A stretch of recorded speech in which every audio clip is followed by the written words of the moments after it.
Guys, last எபிசோட்ல ஹீரோவை திருட்டு பை நினைச்சு அடிக்க ஜஸ்ட் மிஸ்ல இவனும் இவளை 10 வருஷத்துக்கு அப்புறம் இப்பதான் பாக்குறேன், இவன் என்னன்னா நம்மளை சாவடிக்க பாக்குறாளேன்னு பார்க்கான். அட நீதானா, என்னடா சாப்பாடுக்காக என் பின்னாடியே வந்துட்டியா என்ன? எங்க நான் ஒன்னும் சோத்துக்காகலாம் வரலங்க, எனக்கு உங்களை முன்னாடியே தெரியும், நம்ம ஆல்ரெடி மீட் பண்ணியிருக்கோம் சொல்ல. டேய் நான் உன்னோட பெரிய பிள்ளைடா, போய் ஏதாச்சும் உன் வயசு பிள்ளைங்க கிட்ட போய் ட்ரை பண்ணு சொல்ல. என்னங்க எனக்கு உங்களை உண்மையாவே தெரியுங்க சொல்ல. அப்படியா, சரி சரி வா நம்ம ஹோட்டலுக்கு போலான்னு கூப்பிடுறா. இவனும் நீங்க என்ன தப்பா நினைச்சிட்டீங்கன்னு நினைக்கேன், உங்க வீடு எங்க இருக்கு சொல்லுங்க, நான் போய் விடுறேன்னு கேட்கான். ஆமா ஆமா நான் ரொம்ப வயசானவன், என்னெல்லாம் போய் உனக்கு பிடிக்குமா அப்படின்ற பின்னாடியே வர, போ வீடை பார்த்து போடான்னு போக இவனுக்கும் இவளை இப்படியே விட மனசு இல்லாம ஜிங்குக்கும் ஃபோன் பண்ணி டேய் இங்க எங்கேயாச்சும் பக்கத்துல ஹோட்டல் இருக்கான்னு செக் பண்ணி பாருடா சொல்றான். ஜிவனும் நேரம் காலம் புரியாம டேய் இப்பதான்டா பிளேன் டேட்டுக்கு போயிருக்கா, அதுக்குள்ள ஹோட்டல் வரையும் போயிட்டியான்னு கேட்கான். வாயில ஏதாச்சும் வந்துட போகுது, மூளைக்கு நான் சொன்னதை செய்யறான்னு சொல்ல. அட இவனுக்கு கொஞ்சம் கூட பொறுமை பத்தலையப்பா, அந்த பிள்ளை பாவனும் ஜிங்கு ஒரு ஆங்கிள் யோசிக்க இவனும் ஹோட்டலுக்கு கூட்டிட்டு வந்து கொஞ்ச நேரமாச்சும் அமைதியா இருமான்னு ட்ரெஸ் எல்லாம் தயங்கிட்டே சரி பண்ண. டேய் தம்பி ஏதாச்சும் ஒரு ரூம் இவங்களுக்கு மட்டும் புக் பண்ணிடா சொல்ல. ஹீரோயினும் பறந்து வந்து எங்க 2 பேருக்கும் தான் வேணும், நல்லா பெரிய ஹாலா கொடுங்க கேட்க. அப்ப அந்த கடைக்கார பையலும் 1 ஹவரா 2 ஹவரா கேட்கான். இவளும் நைட்டு ஃபுல்லா வேணும்னு கத்த மானத்தை வாங்கி மத்தியில வைக்கிறாளேன்னு இவனும் இழுச்சுட்டே அவளை கூட்டிட்டு போக ரூமுக்கு வந்ததும் சட்டனு ஹீரோவை பிடிச்சி இழுத்து போட இவனுக்கும் ஹார்ட் பீட்லாம் படப்படன்னு அடிக்க. அப்போ ஒரு ஃப்ளாஷ்பேக் காட்டுறாங்க. ஹீரோ அப்பா ஸ்வீப்பராக வேலை பார்த்துருப்பாரு. அப்போ ஹீரோ ஸ்கூல் தான் படிச்சுட்டு இருந்திருப்பான்.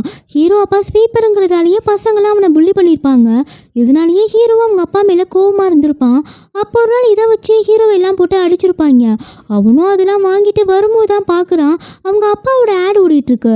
இவங்கெல்லாம் இல்லைன்னா நம்ம நாடு எப்போவோ குப்பை கிடங்கா ஆயிருக்கும்னு. அதை பார்க்கும்போது இவனுக்கும் ரொம்ப சந்தோஷமா இருக்கும். அந்த ஆடை ஹீரோயின் தான் எடுத்திருப்பா. அப்போ அவளும் வந்து பார்க்க அப்போதான் ஹீரோக்கு அடிபட்டிருக்குன்னு பேண்டேஜ் எல்லாம் போட்டு விட்டுருப்பான். அப்போவே ஹீரோக்கு ஹீரோயின் மேலே லவ்வாக இருக்கும். அதெல்லாம் இவளும் நினச்சி பார்த்துட்டு இருக்க. சேம் டைம்ல பிளைண்டேட்டுக்கு போனவன் என்னடி இன்னும் காணோம், ஃபோனையும் எடுக்க மாட்டேங்கிறான். எப்படி வரப்பே பேர பிள்ளையோட தான் வருவான் போலன்னு ஹீரோ அப்பா கத்த. இப்போ எதுக்கு கூவிட்டு இருக்கீங்க, என் பையனை பற்றி என்ன நினச்சிங்க, அவன் கேர்ள்ஸுக்கு ரொம்ப ரெஸ்பெக்ட் கொடுக்குறவன், அதுவும் இல்லாமல் ஒரு தக்கப்பையன் பேசுகிற பேச்சா இதெல்லாம் திட்டி விட. சேம் டைம்ல ஹீரோவும் ஃபேஸ் வாஷ் பண்ணிட்டு இருக்க. அப்போ இவளும் பின்னாடியே வந்து நிற்க. இவனும் பார்த்துட்டு என்ன பண்ணுறீங்கன்னு கேட்கான். பார்த்தா தெரியலையா லைன்ல நிற்கிறேன்னு சொல்லிட்டு இருக்க. தலை எழுத்து சரி சரி அடுத்து நீங்க தான் போங்கன்னு சொல்ல. அப்போ ஹீரோயினுக்கும் ஃபோன் வருது. அப்போ இவனும் உங்க ஃபோன் தான் அடிக்குதுன்னு கத்திட்டு இருக்க. அவளும் என்னாலலாம் பேச முடியாதுன்னு சொல்லிட்டு இருக்கான். இவனும் என்ன பண்றது தெரியாம அவனே ஃபோன் அட்டன் பண்ண என்ன ஜென்ஸ் வாய்ஸ் கேட்குதுன்னு ஹீரோயின் புருஷனும் நீ யாருடான்னு கண்ணா பின்னான்னு கத்த.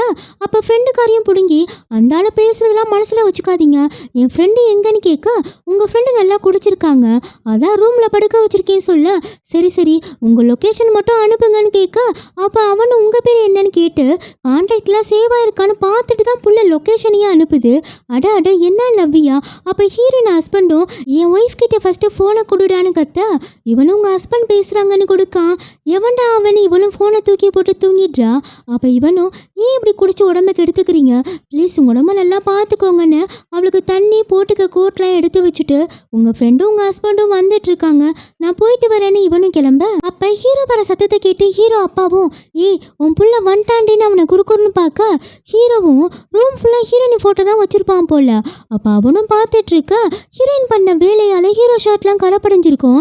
அதை பார்த்துட்டு இவனும் சிரிச்சுட்டு ஐயோ நம்பரை வாங்க மறந்துட்டோமேன்னு கத்த. அதை பார்த்து ஹீரோ அப்பாவும் பயந்து போக ஹீரோ அம்மாவும் என்னங்க ஆச்சு கேட்க. கருமம் ஏதோ ஃபோன் நம்பரை காணும்னு கத்திட்டு கிடக்காண்டி. என்ன நம்பர் அங்கே இருக்கும், நான் நினைக்கிறேன் ஏதோ போலீஸ் கிட்ட மாட்டியிருப்பான் போல, அவங்க கிட்ட என்ன பதில் சொல்றதுன்னு தெரியாம அங்க சிரிச்சுட்டே இருந்திருப்பான். அவன் பொழப்பு இப்படி சிரிப்பா சிரிக்குதேன்னு அவனையும் நினைச்சு அவன் சிரிக்கிறான் போலடி. எதா இருந்தாலும் காலையில பாத்துக்கலாம் பேசாம படுன்னு சொல்ல. நெக்ஸ்ட் சீன்ல ஹீரோ அம்மா ஒரு பொண்ணை பத்தி சொல்லியிருப்பாங்கல்ல, அவளும் ஹீரோ தான் ஷென்யாங்கன்னு தெரியாமையே அவன் அம்மா கிட்ட என்னாலலாம் நீங்க சொல்ற பையனை கல்யாணம் பண்ணிக்க முடியாது, அவன் கண்டிப்பா நம்ம சொத்துக்காக தான் ஆசைப்பட்டிருப்பான், அவன் பேர் என்ன ஷென்யாங்க தொடப்ப கட்டையோ, அவனெல்லாம் என் பக்கமே வந்துட வேணா சொல்லுங்கன்னு சொல்ல. என்ன இவன் நம்ம பேரை சொல்றான்னு பார்க்க. அப்ப இவ்வளவு நேரம் தேடிட்டு இருந்தது என்னதானான்னு இவனும் காண்டாக. அப்ப இவளும் வெளியே வந்து எங்கிட்ட போறதுன்னு தெரியாம நிக்க. ஹீரோவும் ஐடி கார்டை வேணும்னே அவ பாக்குற மாதிரி காமிச்சு இழிச்சிட்டு போக ஐயோ இவன் தான் ஷென்யாங்க செம்மையா இருக்கானேன்னு இவளும் வாய பொழுக்க. அடுத்து பேரிகா மண்டையனும் இவளை எந்த குரூப்ல சேர்த்து விடுறதுன்னு பார்த்துட்டு இருக்க. இவளும் ஹீரோவை பார்த்துட்டு நான் இவங்க குரூப்ல சேர்ந்துக்கிறேன் சொல்ல. சரி பார்த்துக்கொண்டு அவனும் கிளம்ப. அப்ப டியாவும் சாரி நேற்று என்னால் வர முடியல சொல்ல. ஹீரோவும் ஒரு பிரச்சனையும் இல்லம்மா நீ உன் வேலையை பாரு சொல்றான்.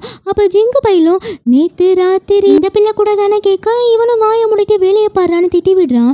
நெக்ஸ்ட் சீன்ல ஃப்ரெண்டுக்காரியும் எங்க இருக்க நான் கீழே தான் நிக்கிறேன் வந்து தொலைன்னு மெசேஜ் அனுப்ப இவளும் பார்த்துட்டு வேகமா கிளம்ப அப்பதான் பாக்குறா இந்த கோட்ல நமக்கு யார் எடுத்து வச்சிருக்கான்னு. இவளும் யோசிச்சுட்டே போட்டுட்டு போக அப்ப ஃப்ரெண்டுக்காரி வந்து தொலை சீக்கிரம்னு கத்திட்டு இருக்கா. அப்ப இவளும் யாரடி அந்த பையன் கேட்க இவளும் எந்த பையன் அப்பதான் நேற்று நைட் நடந்த கூத்துல அவளுக்கு ஞாபகம் வருது. அப்ப இவளும் ஆனா அந்த பையன் ரொம்ப நல்ல பையன்டி ரொம்ப ஸ்வீட்டா நடந்துக்கிட்டான். என் ஃபோனுக்கு சார்ஜ்லாம் போட்டு தண்ணிலாம் எடுத்து வச்சு ஏன் கோட்லாம் கூட ரெடி பண்ணியிருந்தான். இதெல்லாம் பார்க்கும்போது கொஞ்சம் வியர்டா தான் இருக்குன்னு சொல்ல இவளும் நான் நினைக்கேன் ஒருவேளை அவனுக்கு ஒன்று ரொம்ப பிடிச்சிருக்கும் போல. சி எனக்கு தெரிஞ்சு அவன் காலேஜ் படிக்கிற பையனே ஹீரோக்கு ஃபோன் பண்ண அப்ப டியாவும் வந்து தப்பு தான் நான் உன்னை பத்தி தப்பா பேசினதுக்கு அதுக்கு நீ இப்படிதான் மூஞ்சி தூக்கி வச்சுட்டு இருப்பியா கேட்க ஆமா நீ ரெக்கமெண்ட்ல வந்திருக்க கடமைக்குன்னு 6 மாசம் வேலை பார்த்துட்டு கிளம்ப போற அவ்வளோதானே இவனும் போக இங்க பாரு அப்படிலாம் ஒன்றும் இல்லை நான் கண்டிப்பா ஹார்ட் ஒர்க் பண்ணுவேன் என்ன போய் நீ எப்படி நினைச்சிட்ட நான் பிடிச்சதான் இங்க வந்தேன்னு இவளும் கதற. அப்ப ஹீரோவும் கொஞ்சம் ஓவரா தான் பேசிட்டோமா சரி ஆல் த பெஸ்ட்னு இழிக்க அப்பாடா சிரிச்சிட்டான்னு இவளும் இழிச்சிட்டு இருக்கா. அப்ப ஹீரோ இன்னும் ஃபோன் பண்ணிட்டே இருக்கா இவனும் கண்டுக்காம அவகிட்ட பேசிட்டே இருக்கான். அப்ப ஜிங்கு பையனும் டேய் ஃபோன் ரொம்ப நேரமா அடிச்சுட்டே கிடக்குடா சொல்ல இவனும் யாரோ அன்னோன் நம்பர்டான்னு சொல்லிட்டு கிடக்கான். யாராச்சும் கிளையண்டா இருக்க போறாங்கன்னு இவனும் எடுக்க அப்ப ஹீரோ நீ மெசேஜ் அனுப்பிக்கிறத பார்த்துட்டு இவனும் யார்டா கேட்கான். ஹீரோவும் பார்த்துட்டு சிரிச்சுட்டே அந்த ஃபோனை தூக்கிட்டு விட இவன் ஏன் இப்படி சினிக்கிட்டு போறான்னு இவனும் பின்னாடியே போக அப்ப ஹீரோயினும் நேற்று நான் ரொம்ப குடிச்சிருந்தேன் எனிவே நீங்க பண்ண எல்லாத்துக்கும் தேங்க்ஸ் உங்களுக்கு நான் அமௌண்ட் அனுப்பியிருக்கேன்னு வைக்க ஜிங்குவாலையும் பொறுக்க முடியாம யாருன்னு ஃபோனை பிடுங்க அவனும் பார்த்துட்டு என்னடா இந்த பொண்ணு செம்ம பணக்காரி போல என்ன இவ்வளோ பணம் அனுப்பியிருக்கா கேட்க அப்போ இவனும் ஃபோன் பண்ணி நீங்கள் அமௌண்ட் அதிகமாக அனுப்பியிருக்கீங்க சொல்ல எனக்கு ஹெல்ப் பண்ணதுக்கு கிஃப்டாக வச்சுக்கோங்கன்னு சொல்கிறா. அப்போ இவனும் இல்லை எனக்கு அதெல்லாம் வேணான்னு சொல்லிட்டு இருக்கா. அப்போ ஜிங்கு பையனும் ஃபோனை பிடுங்கி நான் உன் ஃப்ரெண்டு பேசுகிறேங்க இவனுக்கு உடம்பு சுத்தமாக முடியல எனக்கும் வேலை இருக்குது ப்ளீஸ் நீங்கள் இவனை ஹாஸ்பிட்டலில் கூட்டிகிட்டு போகிறீங்களான்னு கேட்க டேய் என்னடா இப்படி பண்ணிட்டு இருக்கான்னு கேட்க ஏய் உனக்கு அவளை மறுபடியும் பார்க்கணுமா வேணாமா கொஞ்சம் கம்முன்னு இருடா சொல்ல அப்போ ஹீரோயினும் சரி நான் அட்ரஸ் அனுப்பி வைக்கிறேன் அவனை வர சொல்லுங்க நான் கூட்டிட்டு போறேன்னு சொல்றா. ஹீரோக்கும் செம்ம குசி ஆகுது. கைஸ் இதோட எபிசோட் முடியுது. நெக்ஸ்ட் வீடியோ சீக்கிரம் அப்லோட் பண்றேன். பை.